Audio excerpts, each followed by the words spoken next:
Hello all, welcome to the session. It's my Alekhya. ఈ సెషన్లో మనము 1969 మూమెంట్ గురించి డిస్కస్ చేసుకుందాం.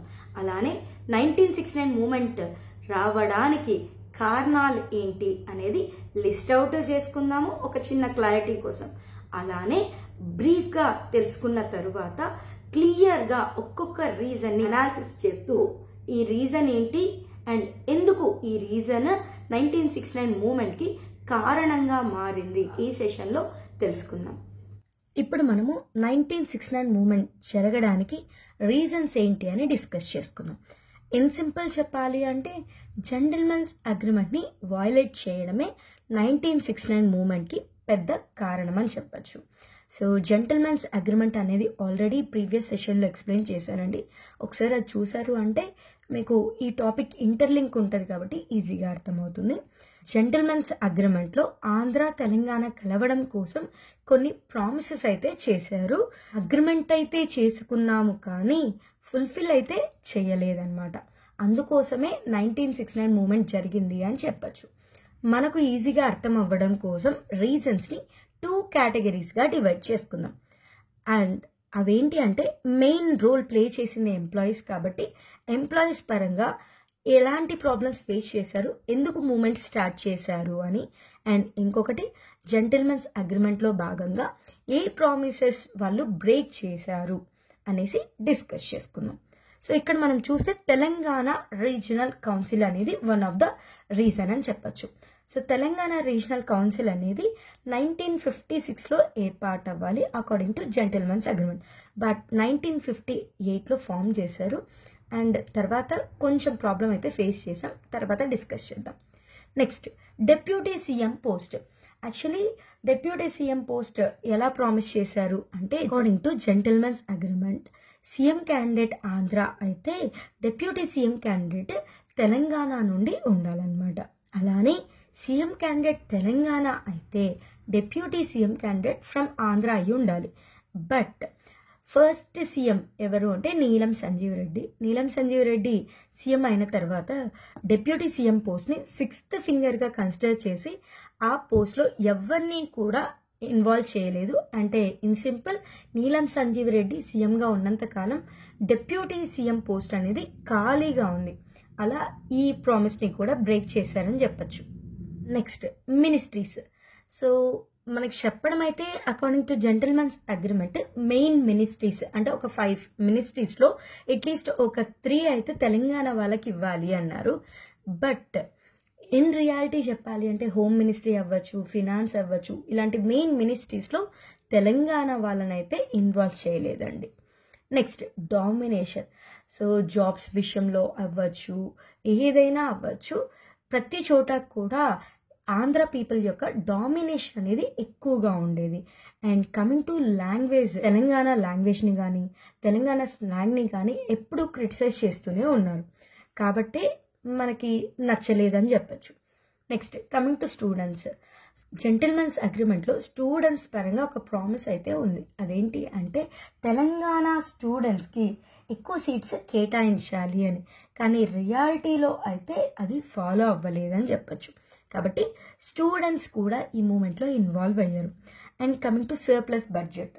So the most important point ఏంటి అంటే తెలంగాణ సర్ప్లస్ బడ్జెట్ అంటే మిగులు నిధులు ఉంటాయి కదా, అంటే బడ్జెట్లో మన ఎక్స్పెన్సెస్ పోను కొంచెం అమౌంట్ అయితే మిగిలి ఉంటుంది కదా. సో ఆ అమౌంట్ అనేది తెలంగాణ వాళ్ళ కోసమే అండ్ తెలంగాణ డెవలప్మెంట్ కోసమే యూజ్ చేయాలి అన్నారు. కానీ అమౌంట్ అయితే సేవ్ చేశాము, బట్ ఈ సర్ప్లస్ బడ్జెట్ అనేది తెలంగాణ డెవలప్మెంట్ కోసం కాకుండా ఆంధ్ర కోసం యూజ్ చేశారనమాట. అందుకోసమే ఇక్కడ కూడా ఒక ప్రాబ్లం అయితే రైజ్ అయింది. అండ్ సర్ప్లస్ బడ్జెట్ని ఎస్టిమేట్ చేయడం కోసం అంటే సర్ప్లస్ బడ్జెట్ ఎంత ఉంది అండ్ కరెక్ట్గా యూటిలైజ్ చేస్తున్నామా లేదా ఇవంతా తెలుసుకోవడం కోసం కమిటీస్ని కూడా ఏర్పాటు చేశారు. సర్ప్లస్ బడ్జెట్ కోసం ఏర్పాటు చేసిన కమిటీస్ ఏవి అంటే లలిత్ కుమార్ కమిటీ లేదా కుమార్ లలిత్ కమిటీ అంటాము. బట్ లలిత్ కుమార్ కమిటీ ఇచ్చిన రిపోర్ట్ అయితే మనకు నచ్చలేదు కాబట్టి మళ్ళీ రీవెరిఫై చేయండి అని చెప్పి భార్గవ కమిటీని కూడా ఏర్పాటు చేశారు. సో ఆ కమిటీస్ గురించి కూడా మనము క్లియర్గా తర్వాత సెషన్స్లో డిస్కస్ చేసుకుందాం. Next coming to employees. So employees ఏ రకంగా ప్రాబ్లమ్స్ ఫేస్ చేశారు అంటే లైక్ రిక్రూట్మెంట్ విషయంలో కావచ్చు, ప్రమోషన్స్ విషయంలో కావచ్చు, అలానే జాబ్స్ నుండి కూడా రిమూవ్ చేశారు అని చెప్పచ్చు. Coming to recruitment, Telangana regional council అంటున్నాం కదా. So Telangana regional council surplus budget ఏదైతే ఉందో ఆ బడ్జెట్ని సేవ్ చేసి 1961-62 టైంలో కొత్తగూడెం థర్మల్ పవర్ స్టేషన్ని ఏర్పాటు చేశారు. బట్ ఏర్పాటైతే అయ్యింది, కానీ దీనికోసం ఏరియా అవ్వచ్చు, ఫండ్స్ అవ్వచ్చు, ప్రతిదీ తెలంగాణ వాళ్ళదే. బట్ ఇందులో జాబ్స్ మాత్రం ఎక్కువగా ఆంధ్ర వాళ్ళకే ఇచ్చారనమాట. ఓకే, అందుకోసమే మన వాళ్ళు చాలా అంటే చాలా బాధపడ్డారు. ఏంటి అంటే కొత్తగూడెం థర్మల్ పవర్ స్టేషన్ అనేది మన కారణంగా ఏర్పాటైంది, కానీ అందులో ఉద్యోగాలు మాత్రం ఎక్కువగా ఆంధ్ర వాళ్ళకి అంటే నాన్ లోకల్స్కి ఇస్తున్నారు అని చాలా బాధపడ్డారు. సో అలా రిక్రూట్మెంట్ విషయంలో కూడా ఈ మూమెంట్ అనేది జరగడానికి ఒక రీజన్ అని చెప్పచ్చు. Next promotions. ఆంధ్ర వాళ్ళతో కంపేర్ చేస్తే తెలంగాణ వాళ్ళకి ప్రమోషన్స్ విషయంలో కూడా అన్యాయం జరిగింది అని చెప్పచ్చు. నెక్స్ట్ రిమూవల్ ఫ్రమ్ జాబ్స్ అంటున్నాము. మనకి కొన్ని బోర్డ్స్ అండ్ కార్పొరేషన్స్ అనేటివి ఉన్నాయండి. Boards and corporations. So boards అంటే మనకి for suppose Andhra Pradesh state electricity board అనేది ఉండేదన్నమాట, స్టేట్ ఎలక్ట్రిసిటీ బోర్డ్. అలానే కార్పొరేషన్స్ అన్నారనుకోండి, ఏపీఎస్ఆర్టీసీ రోడ్ ట్రాన్స్పోర్ట్ కార్పొరేషన్, అలానే Andhra Pradesh dairy development corporation.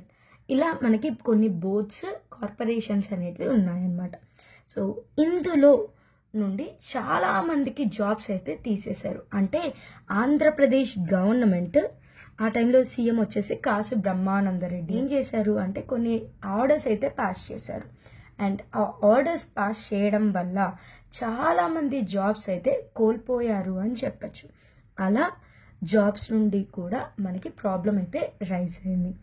And already language గురించి డిస్కస్ చేసాం కదా, అలానే ఇంకొకటి కూడా ఎంప్లాయీస్ ఫేస్ చేసింది ఏంటి అంటే లాంగ్వేజ్ ఇష్యూ. ఆ లాంగ్వేజ్ ఇష్యూ ఏంటి అంటే 6th నిజాం ఉన్నప్పుడే ఉర్దూ లాంగ్వేజ్ని అఫీషియల్ లాంగ్వేజ్గా కన్సిడర్ చేశారు. కానీ అఫీషియల్ లాంగ్వేజ్గా అయితే కన్సిడర్ చేశారు, కానీ జాబ్స్ ఇచ్చే విషయంలో మాత్రం ఎక్కువగా తెలుగు మరియు ఇంగ్లీష్ తెలిసిన వాళ్ళకి మాత్రమే ఉద్యోగాలు ఇస్తూ వచ్చారు. అలా లాంగ్వేజ్ పరంగా కూడా జాబ్స్ విషయంలో తెలంగాణ వాళ్ళకి అన్యాయం జరిగింది అని చెప్పచ్చు. సో ఇన్ సింపుల్ అంటే బ్రీఫ్గా అయితే జెంటల్మెన్స్ అగ్రిమెంట్ని ఎలా వయలేట్ చేశారు అండ్ 1969 మూమెంట్కి కారణాలు ఏంటి అని డిస్కస్ చేసాం కదా. ఇదే పాయింట్స్ని క్లియర్గా డిస్కస్ చేసుకున్నాం. ఈ సెషన్ ద్వారా అయితే కొంచెం ఇన్ఫర్మేషన్ గ్యాదర్ చేసుకున్నాం కదా. సో నెక్స్ట్ సెషన్లో ఈ టాపిక్ని కంటిన్యూ చేద్దాం అండ్ మరింత ఇన్ఫర్మేషన్ని గ్యాదర్ చేసుకొని ఈ టాపిక్ గురించి ఇంకొంచెం క్లారిటీగా తెలుసుకుందాం. ఈ టాపిక్లో ఏమైనా డౌట్స్ ఉంటే నన్ను కామెంట్స్లో అయినా అడగండి, లేదా నాకు మెయిల్ అయినా చేయండి, లేదు అంటే ఇన్స్టాగ్రామ్ ద్వారా అయినా అడగచ్చు. Thank you.